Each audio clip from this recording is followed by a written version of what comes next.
찾아오셨네. 모시어드리세. 가시관을 쓰셨네. 모시어드리세. 우리 죄를 속하여 십자가를 지셨네. 다른 고난 그셔라. 모시어드리세. 보라 성자 오셨네. 모시어드리세. 영광 중에 계신 주 모시어드리세. 헛된 교만 버리고 우리 구주 오시오. 영원 복락 누리세. 모시어드리세. 겸손한 자 찾도다. 모시어드리세. 하늘에서 부르네. 모시어드리세.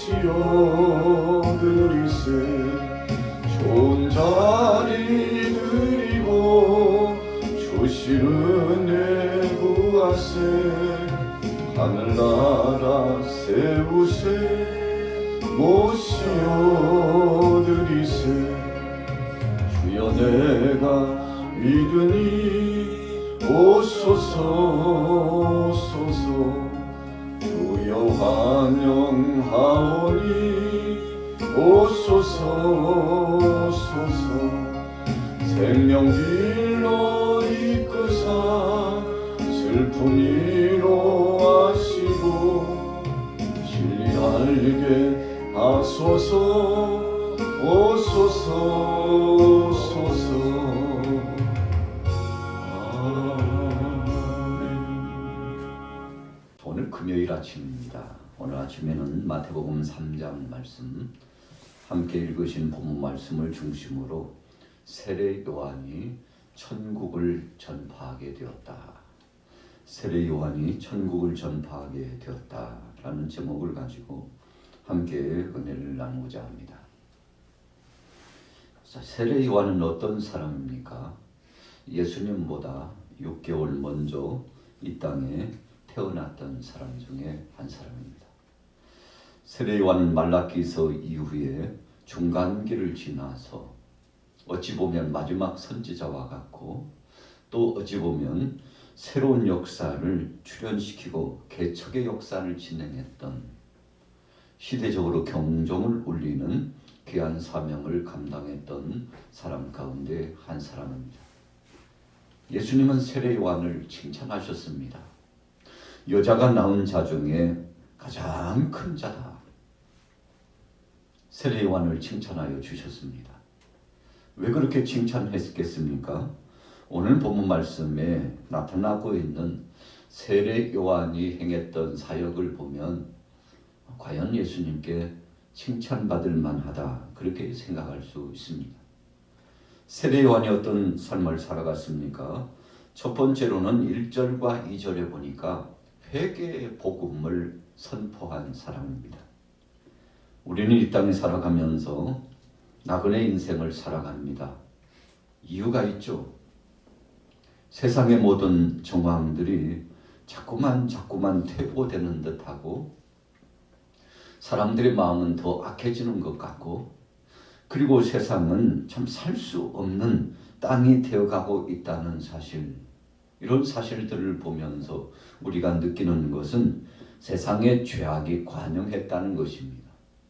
노아 홍수 이후에 우리는 또 소돔과 고모라 때를 기억합니다만 오늘 이 시대를 바라보면 예수님께서 2000여 년 전에 말씀한 바와 같이 소돔과 고모라 땅과 같다. 노아의 홍수 시대와 같다.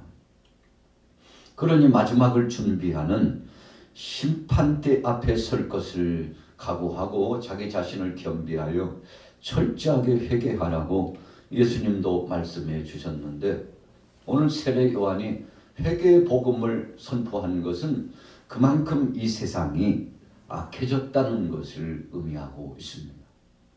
그래서 우리는 법이 좀 바뀌고 또 정치적으로 지도자가 바뀌고 또 주위에 있는 경제적 또 교육, 과학, 군사, 재반 여건과 상황이 달라지면 변화를 피하면 뭔가 좋아질 것이라는 기대감을 갖습니다만 그러나 성경은 그렇게 말씀하지 않습니다.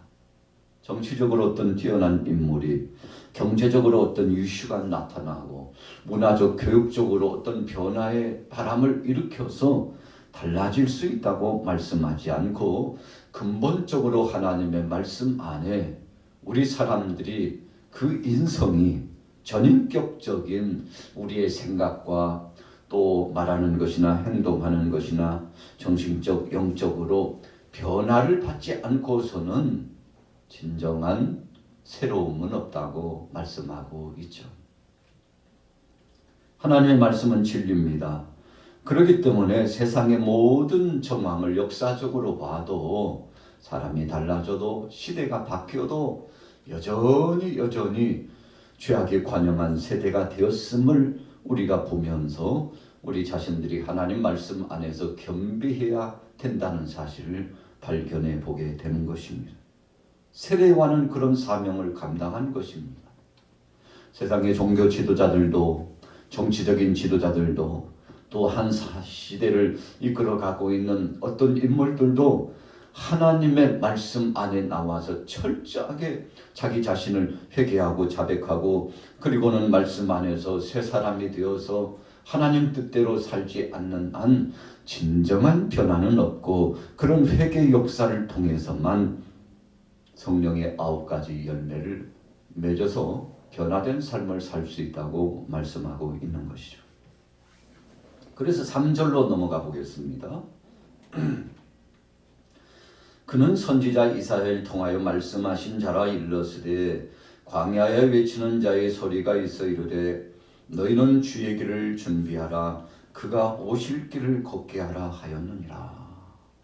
자, 예수님께서 세례 요한보다 6개월 늦게 이 땅에 오셔서 인성과 신성을 지니시고 주님께서 생명의 복음의 주체이셔서 그분이 실천적으로 십자가상에 못 박혀 죽으시러 오셨습니다만 오시는 그 주님 예수님의 행하실 사역을 먼저 준비하고 길을 닦는 사람이 바로 세례 요한의 사명이었습니다. 그래서 우리는 세례 요한의 사명을 보면서 저의 사명감과 여러분들의 사명을 재인식해 볼 수 있습니다. 아, 내 사명이 그런 것이구나. 우리의 사명이 그런 것이구나. 무슨 사명입니까? 예수님의 그 놀라운 구속의 은총을 전하는 것입니다. 또 그분이 하실 수 있는 사역의 역사를 위하여서 헌신적으로 준비하고 나가서 충성을 다하는 거 아니겠습니까? 그래서 주의 영광을 위해서 살아가는 겁니다. 주님을 높여드리기 위해서 살아갑니다. 그래서 세례 요한은 자기 자신에 대한 소개를 제자들과 주위 사람들 앞에서 나는 저 예수님에 비하면 신발끈을 풀어드리기에도 나는 부족하다. 그러니까 예수님의 수종이 되기에도 부족한 사람이다. 그렇게까지 자기 자신을 겸손하게 표현했던 세례 요한의 모습을 볼 수 있습니다. 주님 영광을 위해서 태어난 사람이. 그래서 예수님은 세례 요한을 칭찬하신 겁니다. 여인이 낳은 자 중에 가장 큰 자다. 여러분 주의 영광을 위해서 주님을 기쁘시게 할 수 있는 것만큼 복된 것은 없는 것입니다. 우리 인생이 살아가는 목적이 2가지가 있죠. 첫째는 하나님 영광을 위해서, 두 번째는 그분을 찬양하기 위해서 이 땅에 우리는 태어난 것입니다. 그래서 우리 사람들의 삶의 목적을 잘 알아야 합니다. 오늘 21세기를 살아가고 2022년도 벌써 2월이 시작되고 이제 입춘 아닙니까? 새로운 봄을 알리는 이 시즌 가운데 우리가 다시금 새로운 도약을 출발하고 있습니다만 이 모든 것 중에 최고의 목적은 하나님 영광입니다. 그래서 바울도 내가 살아도 주를 위하여 살고 주를 위하여 죽는다. 그랬습니다. 여러분, 이상적인 신앙 고백이에요. 자기 정체성입니다. 저나 여러분들도 주님을 위하여 살고 주님을 위하여 죽는다고 그렇게 고백할 수 있으면 신앙의 최고의 깊은 단계에 도달하는 것이요, 성숙한 신앙이요, 어떤 환난이 와도 어떤 불이익이 와도 어떤 상황 속에서도 흔들리지 않고 믿음을 지키는 것입니다. 여러분, 왜 이렇게 사람들이 믿음이 흔들립니까? 좌충우돌 갈팡질팡 갈대처럼 왜 이렇게 변덕스럽고 변화무쌍합니까? 자신의 정체성이 주님 앞에 있지 않기 때문에 그렇습니다. 오늘 세례 요한은 주님 앞에 자기 정체성이 회복되어 있었습니다. 주님 영광을 위하여 사는 것이 목적임을 상실하지 않았다는 것입니다. 그래서 그가 어떻게 살아갔나 봤더니 그가 처하는 처소는 3절에 보니까 광야였어요. 요단강 인근 광야에서 그곳은 바로 길목입니다. 길목 지킴이었어요. 여러분, 이곳은 수많은 순례자들이 예루살렘으로 들어가기 위하여서 이동하는 길목이었습니다. 멀리 바벨론 인근, 아시리아 인근 등등 애굽 인근 이방 나라 지역으로 퍼졌던 수많은 하나님의 백성들이 명절이 되면 예루살렘으로 와요. 또 중요한 날이 되면 예루살렘으로 몰려옵니다. 바로 그 길목을 지켜서서 회개의 복음을 전파한 겁니다. 회개하라, 천국이 가까웠느니라. 우리의 죄를 자백하고 회개하고 메시아가 오실 것을 준비하고 철저하게 회개하는 삶을 살라고 이렇게 선포했는데, 여러분, 광야에서의 이 사역이 4절에 보면 뭘 입고 뭘 먹었나 봤더니 이 요한은 낙타 털옷을 입고 허리에 가죽띠를 띠고 음식은 메뚜기와 석정이었더라. 한마디로 말하면 광야에서 나는 것을 먹고 입었다는 것입니다. 그리고 거기서 살아갔어요. 하나님께서 그에게 명령하시고 그를 인도하시는 그 순간까지 한시도 그 사명을 저버리지 않고 자기 몫에 허락하신 십자가를 집어서 귀한 사명을 감당했다는 것입니다. 여러분, 세상에 그 모든 욕심을 다 버리고 주님 한 분이면 충분했습니다. 여러분, 우리가 인생 여정을 살아가면서 이제 철들었다 라고 하는 그 시즌과 그 마음가짐과 그 모습은 어떤 것입니까?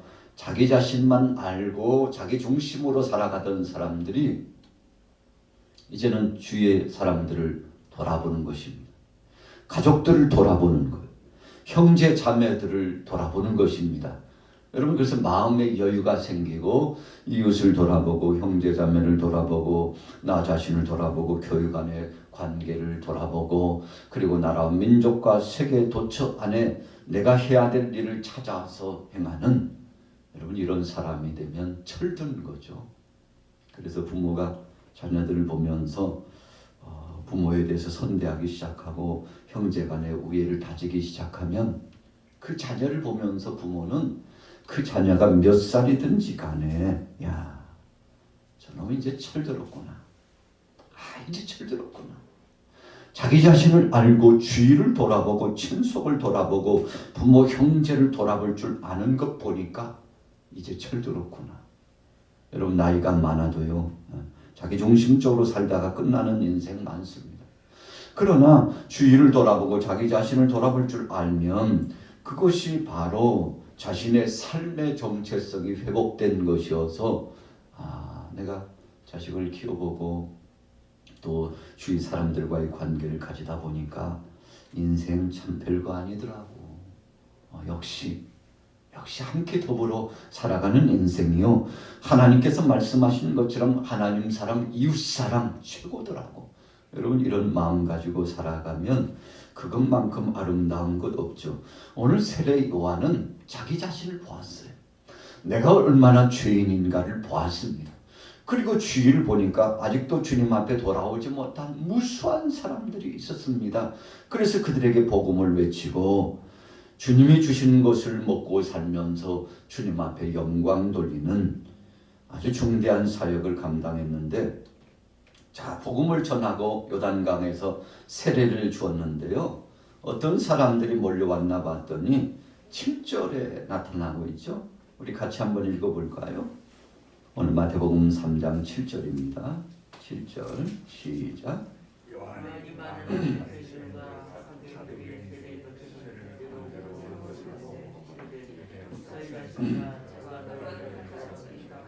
임박한 진노를 피하라 하더냐. 세례 요한이 외치는 이 복음을 듣고요, 사람들이 감동 그 자체였습니다. 왜 그랬을까요? 세례 요한이 잘나서 그렇습니까? 아니에요. 오늘 성령님이 세례 요한과 함께하여 주셨습니다. 심지어는 오늘 예수님께서도 세례 요한과 함께 하셨습니다. 15절 말씀에 보면 예수께서 대답하여 이르시되 이제 허락하라. 우리가 이와 같이 하여 모든 의를 이루는 것이 합당하니라 그랬어요. 여러분, 성삼위 하나님께서 세례 요한의 그 사역을 보면서 감동하셨습니다. 그가 행하고 선포하는 말씀에 거꾸러지고 회개의 역사가 나타났습니다. 여러분, 그래서 복음의 능력입니다. 말씀의 권능입니다. 우리는, 저나 여러분들은 하나님의 말씀을 갖고 담대하게 증거하면 이런 역사가 누구에게나 공통적으로 나타나는 것입니다. 목사님이나 하는 일이죠. 전도사님이나 또 장로님이 몰라도 우리는 안 됩니다요. 여러분, 이렇게 말할 수 있죠. 그러나 그렇지 않습니다. 누구에게나 생명의 복음을 붙잡고 하나님의 말씀을 전하면 세례 요한이 전할 때 능력이 나타나는 것처럼 나타나는 것입니다. 그래서 세례 요한은 자기를 의지하지 않고 하나님을 의지했습니다. 나가서 외치는데 무수한 사람들이 몰려왔는데 그 중에 놀랍게도 바리새인들과 사두개인들이 나왔다는 것입니다. 세례 베푸는 대로 왔습니다. 저들의 목적이 무엇이었을까요? 회개하고 그리고는 주님의 말씀을 바꿔서 이제는 새 사람이 되려고? 여러분, 그렇지 않았습니다. 오늘 세례 요한은 화가 나는 거예요. 자, 이것은 혈기를 냈다는 의미가 아닙니다. 의분이 솟구치는 것입니다. 세례 요한의 사역을 염탐하기 위해서 온 것입니다. 그리고 뭔가 책잡을 것이 없나 보려고 왔던 것입니다. 여러분, 이것이 타락이에요. 어떻게 하나 봐야지. 여러분, 이런 심정, 주님의 생명된 말씀을 그냥 김 집사 저 말을 들어야 되는데, 오 집사 저 말 왜 오늘 안 나왔나 몰라. 여러분, 이렇게 생각하면 이미 그렇게 생각하는 사람이 타락한 것입니다.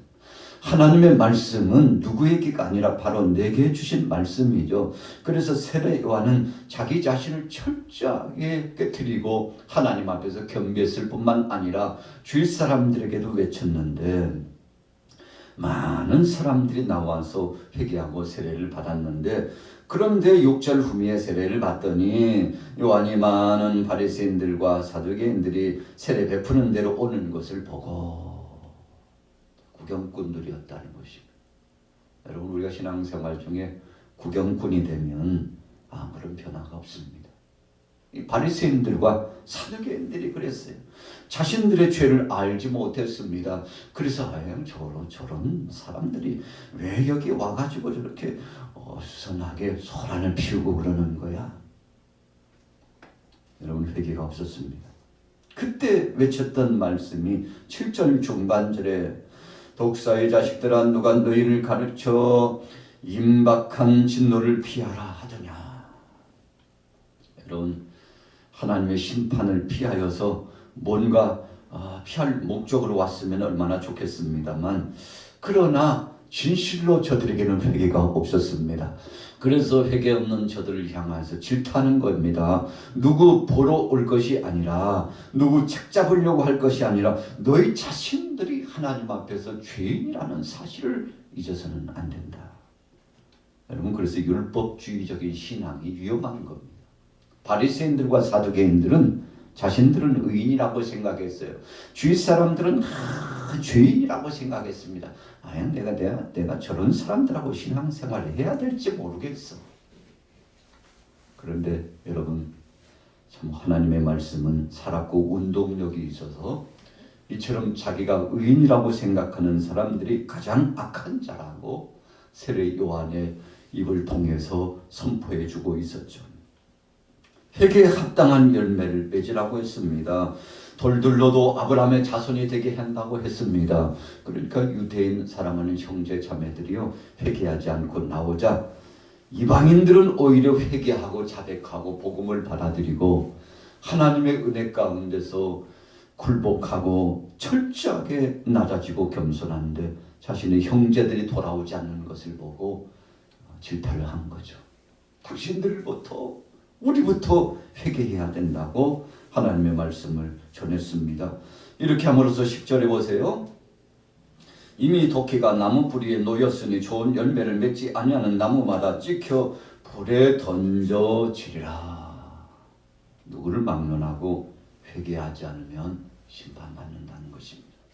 오늘 여기서 말씀을 전하는 저도 여러분들도 회개하는 것이 복된 것입니다. 그래서 어제 회개했지만 오늘도 죄가 있다면 회개하는 것입니다.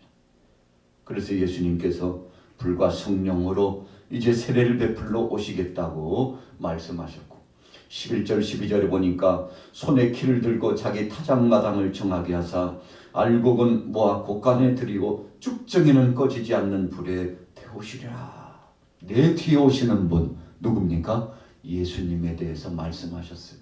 성령과 불로 세례를 주실 그분, 키를 가지고 콩타작을 하고 키를 가지고 밭타작을 하고 이렇게 해서 알곡과 쭉정이를 가르시는 예수님, 심판주로 오신다는 것입니다. 그분이 세례 요한 앞에 왔죠. 보라, 세상 죄를 지고 가는 어린 양을 보라 그랬어요. 그리고 예수님께서 친히 자기에게 세례를 주라고 말씀하실 때 얼마나 놀랐을까요? 세례 요한은 예수님이 메시아인 걸 알고 있잖아요. 그리스도이심을 알고 있잖아요. 참 황송한 거 아닙니까? 그럼에도 불구하고 예수님은 내게 세례를 베풀라. 우리가 이렇게 하는 것이 하나님의 의를 이루는 것이라고 말씀하시면서 예수님도 세례 요한에게 허락한 하나님의 권위에 순복했습니다. 이렇게 함으로써 모든 이들이 하나님 앞에 죄인이라는 사실을 선포하시면서 하나님의 뜻을 이루고 이제 예수님께서 본격적으로 사역을 진행하시게 되지 않습니까? 여러분, 하나님 말씀 안에는 예외가 없다는 사실을 말씀한 겁니다. 저나 여러분들이나 또 이 나라 이민족과 모든 세계 백성들도 예외는 없습니다. 그래서 누구든지 예배당에 나오면 머리를 숙이고 대통령이든지 장관이든지 어떤 사람이든지 예배당에 나오면 머리를 숙이고 자신의 죄를 회개하는 거 아니겠습니까? 오늘 하루 동안에 세례 요한의 외침을 기억하시면서 나도 복음의 증거자, 그리고 나 자신도 나 자신을 성찰하고 주님 앞에서 회개하며 아름답고 복된 열매를 맺어 주님을 기쁘시게 하시기를 예수님의 이름으로 축원합니다. 살아계신 하나님 아버지, 이 땅에 의인이라고 자처하는 사람들은 많지만 내가 바로 죄인이라고 주님 앞에 회개하는 사람들 흔치 않습니다.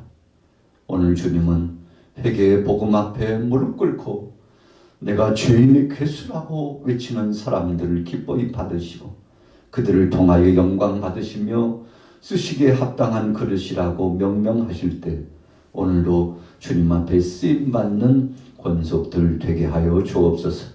오늘 한 주간 주님, 오늘 한 날도 주님의 영광을 위하여 살아가게 하시고 믿음으로 승리하게 하시고 기도할 때 응답의 영광스러움이 나타나게 하여 주옵소서.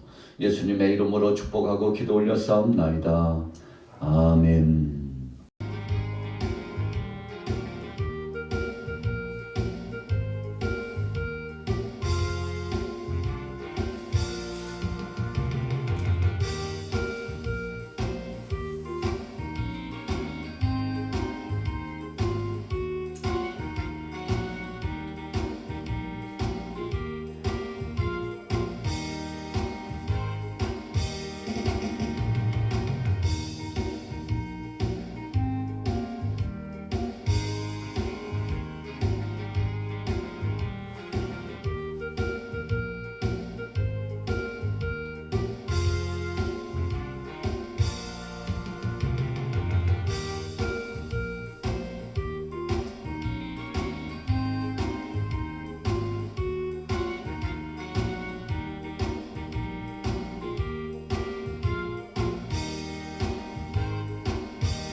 같은 거.